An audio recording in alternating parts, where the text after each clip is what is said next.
Viewers, আজ আমি আপনাদেরকে দেখাবো কি করে একদিনের সফরে গিয়ে সর্বাধিক সংখ্যক স্পট দেখা যায় সিলেটের। আমি মাত্র একদিনের জন্য সিলেটে গিয়েছিলাম, অর্থাৎ এক রাত থেকেছিলাম। এক রাতে প্রায় সবগুলো স্পট দেখেছি। তো কীভাবে সম্ভব হয়েছে এত অল্প সময়ে এতগুলি স্পট দেখা, তাই আপনাদের সাথে এখন শেয়ার করব এই ভিডিওতে। ভিডিওটি শেষ পর্যন্ত দেখার জন্য অনুরোধ রইল। শেষ পর্যন্ত দেখতে পারলে অবশ্যই তাদের উপকার হবে বলে আশা করি। এই ভিডিওতে থাকবে আপনারা সিলেট কীভাবে যাবেন, কোথায় থাকবেন, কীভাবে ভ্রমণ করবেন এবং কীভাবে ভ্রমণ করলে তুলনামূলকভাবে খরচ কম হবে। তো ভিউয়ার্স, আর কথা না বলে মূল ভিডিওতে চলে যাই। আমি যেহেতু একজন সনাতনী, তাই প্রথমেই আমি গিয়েছিলাম ঢাকা দক্ষিণ, অর্থাৎ সিলেটের গোলাপগঞ্জ উপজেলার ঢাকা দক্ষিণ নামক একটি ইউনিয়ন। সেই ইউনিয়নে শ্রী চৈতন্য মহাপ্রভুর আদি পৈতৃক ভিটা অবস্থিত। সেই ভিটাটি আমি দেখার জন্য গিয়েছিলাম। এখন আপনারা দেখছেন সেটি শ্রী চৈতন্য মহাপ্রভুর পৈতৃক ভিটারের মন্দির। যেহেতু আমি একজন সনাতনী, তাই আমার কাছে অত্যন্ত একটি পুণ্যস্থান বা তীর্থস্থান হতো, তাই আমি প্রথম এর দর্শন করে ভ্রমণ শুরু করেছিলাম।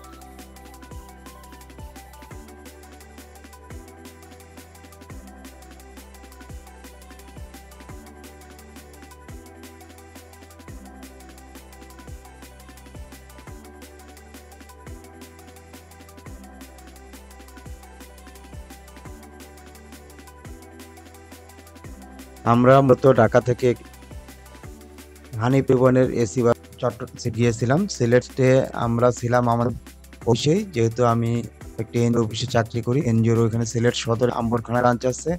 সেই ব্রাঞ্চে থাকার ব্যবস্থা রয়েছে এবং এসি রুম সহ এখানে থাকার ব্যবস্থা আছে। আমি সেই এসি রুমে ছিলাম, তাই আলাদাভাবে কোনো হোটেল ভাড়ার প্রয়োজন হয়নি।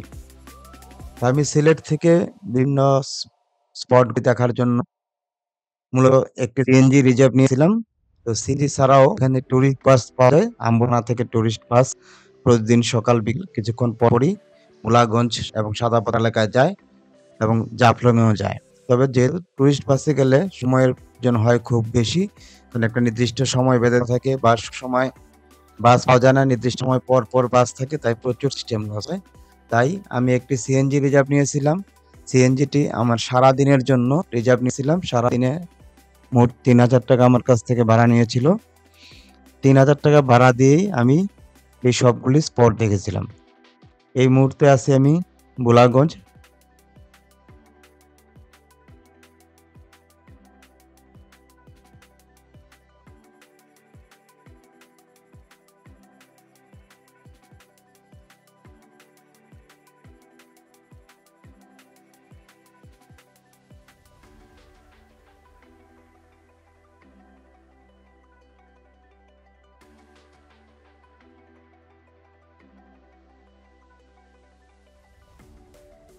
আমরা এখন আছি গোলাপগঞ্জ সাদা পাথরের এলাকায়।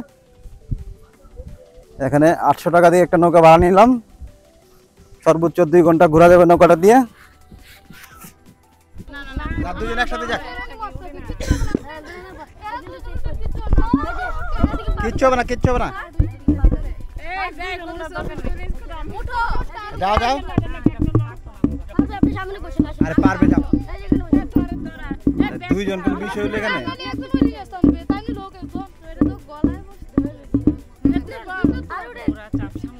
থাক, যাও যাও, একা যাও।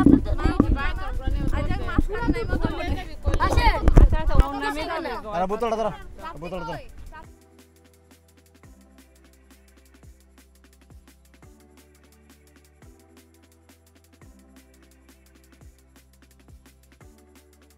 হ্যালো, হ্যাঁ হ্যাঁ, রেডি রেডি। ঘুরাই চড়িয়া মর্দ হাঁটিয়া চলিল। ঘুরাই চড়িয়া মর্দ হাঁটিয়া চলিল। হ্যাঁ,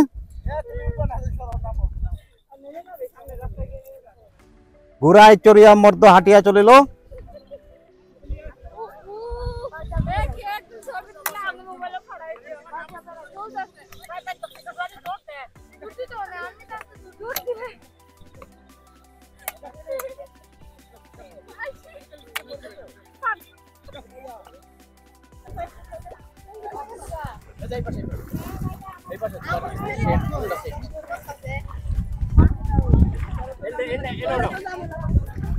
প্রচুর মাছ আছে নিচে।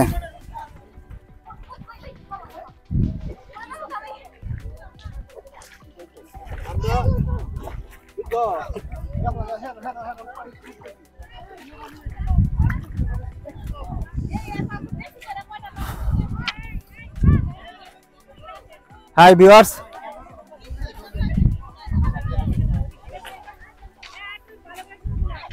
আমরা এখন আছি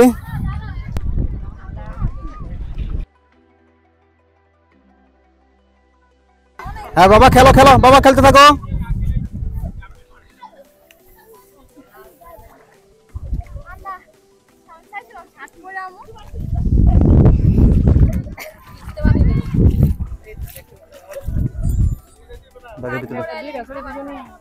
ঢুকালো প্যাক ঢুকালো, জলদি তো দাও। বেশি না বেশি না বেশি না বেশি না। একদিনের সফরে গিয়ে কিছুটা বেশি পরিশ্রম করতে হয়েছে, সারাক্ষণ গাড়ির উপরেই ছিল, এমনকি আমি দুপুরবেলা লাঞ্চ করতে পারিনি। তবে যেহেতু আমরা রমজান মাসে ঈদের একদিন আগে গিয়েছিলাম, তাই কোনো স্পটে কখন কোনো সিস্টেম লস হয়নি, অর্থাৎ কোনো স্পটে তেমন কোনো ভিড় ছিল না, প্রায় সব স্পট ফাঁকা ছিল, যে কারণে আমাদের কোথাও ভিড়ের কারণে সময় নষ্ট করতে হয়নি। তো আমাকে যেটা করতে হয়েছিল, সিএনজি ড্রাইভারের সাথে কথা বলে যেটা বুঝতে পেরেছিলাম, তারা আমাকে বুলাগঞ্জ অথবা জাফলং, একদিনের সফরে সবকিছু দেখা পারবে না, বলেছিল যে বুলাগঞ্জ অথবা জাফলং এই দুটি স্পটের মধ্যে যে কোনো একটি সিলেকশন করতে হবে এবং একটি স্পট ছাড়তে হবে, সেটা আমার উপর সাধ্য দিয়েছিল। তো আমি জাফলংকেই ছেড়ে দিয়েছিলাম, অর্থাৎ সিলেটের দর্শনীয় স্থানের মধ্যে জাফলংটা আমি এবার দেখতে পারিনি। তো আশা আছে যদি ভাগ্যে থাকে জাফলং ভালোভাবে একসময় আবার যাব, জাফলং জৈন্তা হিল রিসোর্টে এক রাত থাকবো।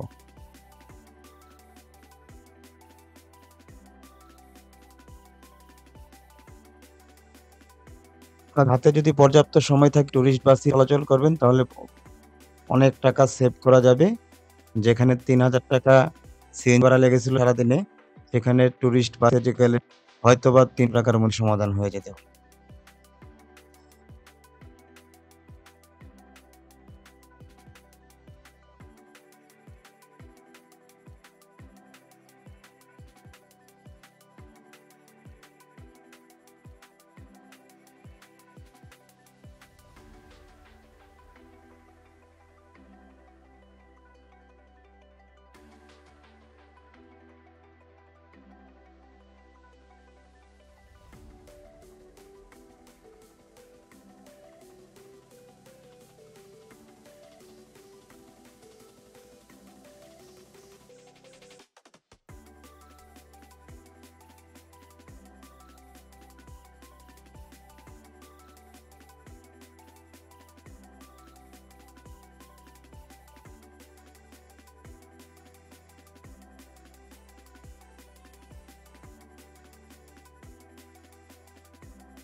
আসবেন এগুলা মনে হয় স্যার অনেক সময় আরো মাছ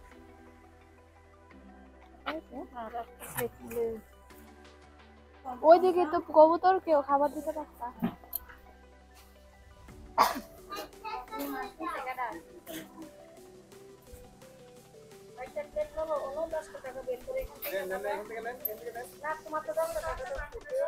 হ্যাঁ আচ্ছা তো দাও না এই যে নাও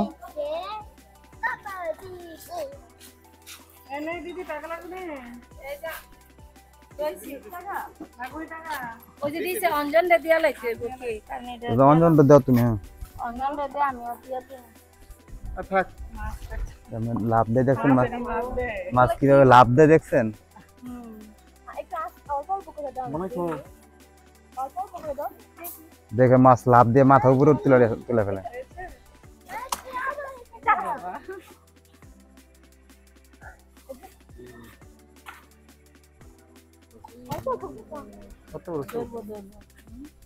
লাভ একটা লাভ দিয়ে অনেক উপরে মাথা তুলে ফেলছিল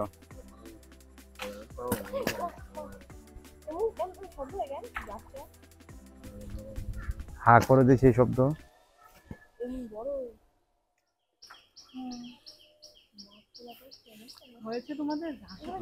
অনেকগুলি মাছ কিন্তু বাইসা থাকে আমি এখন গোলাপগঞ্জ ঢাকা দক্ষিণের একটি সুপরিচিত রেস্টুরেন্ট নিকা কনভেনশন হল। এটা মূলত আসলে একটা কনভেনশন হল বা কমিউনিটি সেন্টার। এটার সাথে এটা আবার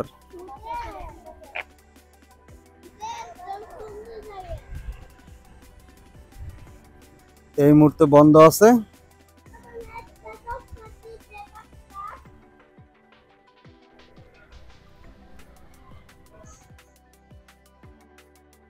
বন্ধ বন্ধ, এটা রেস্টুরেন্ট না, এটা হলো একটা কনভেনশন সেন্টার। শুধুমাত্র নামই তো দেখুন, আর নিকা।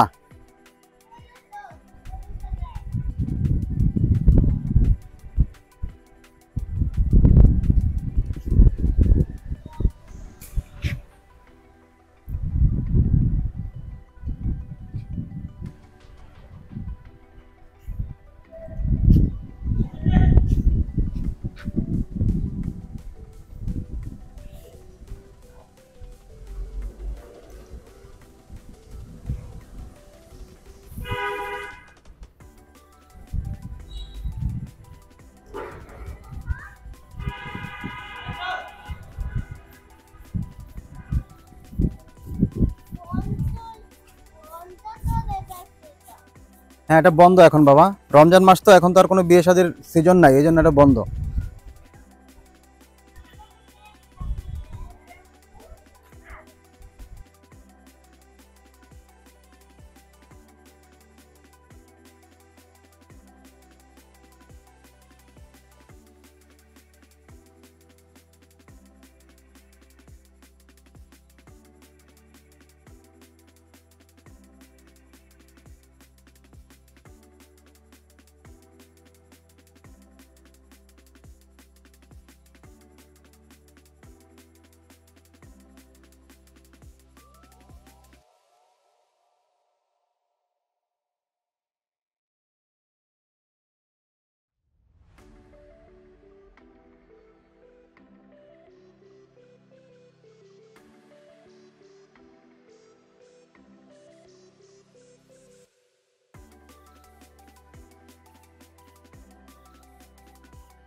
মূলত 2008 সালে প্রথম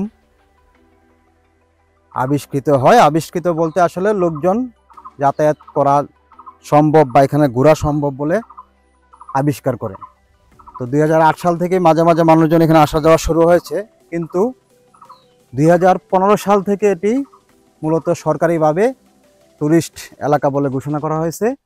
যদিও এখানে টুরিস্ট এলাকা ঘোষণা করা হলো, কোনো চিহ্ন খুব একটা দেখা যায় না। এই যে দেখুন এখানে একটা জাস্ট একটা সাইনবোর্ড আছে, টুরিস্ট সাইনবোর্ড, এর বাইরে আসলে আর কিছুই নেই। এখানে একটা টুরিস্ট পুলিশের সাইনবোর্ড লাগানো আছে।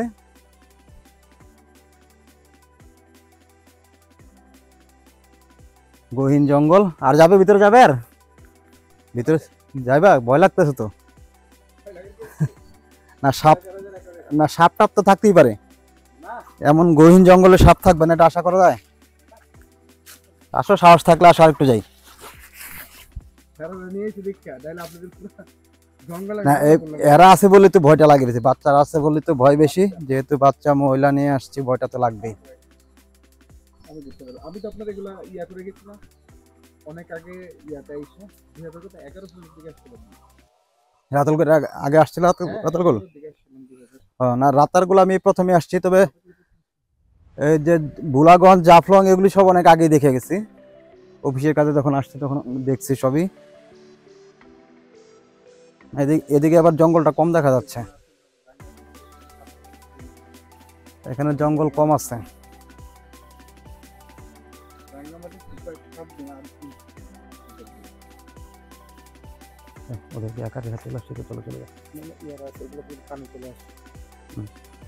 বর্ষাকালে তো আমার মনে হয় এটা ডুবে যায় পুরোপুরি। বর্ষাকালে এগুলো ডুবে যাবে, মানে এগুলির ভিতর দিয়ে নৌকা চলে, আমার যা ধারণা আর কি। বর্ষাকালে এগুলির মধ্যে দিয়ে নৌকা চলে না। এটা একটা পার্টি দেখা যাচ্ছে হয়তো বা।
চা বাগানের একটা লেক,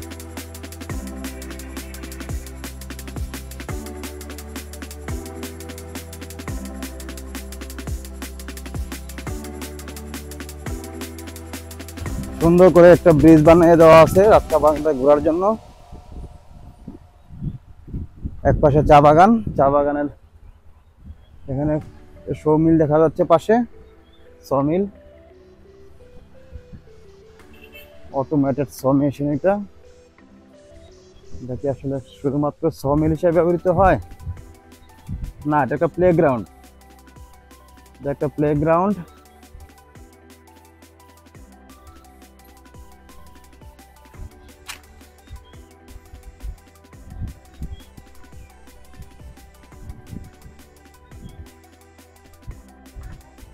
এক পাশ দিয়ে ঢুকে আরেক পাশ দিয়ে বের হয়ে যাওয়া যায়।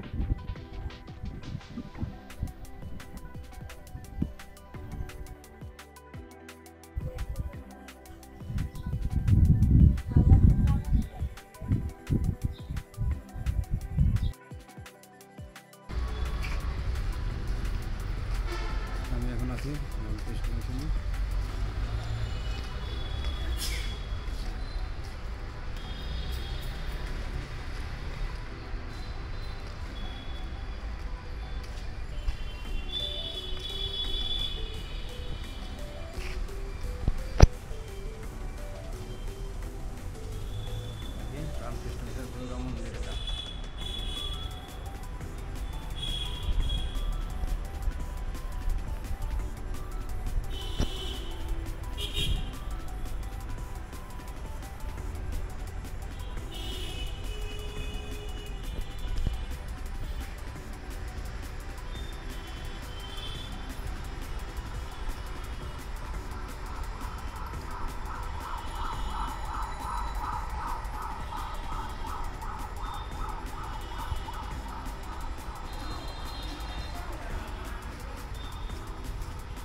এটা কি করতে আপনি গড়িটাকে পুরা দিয়ে পরে এখানে ডুবাচ্ছেন নাকি? ও সেটার হিটে চাটা হচ্ছে।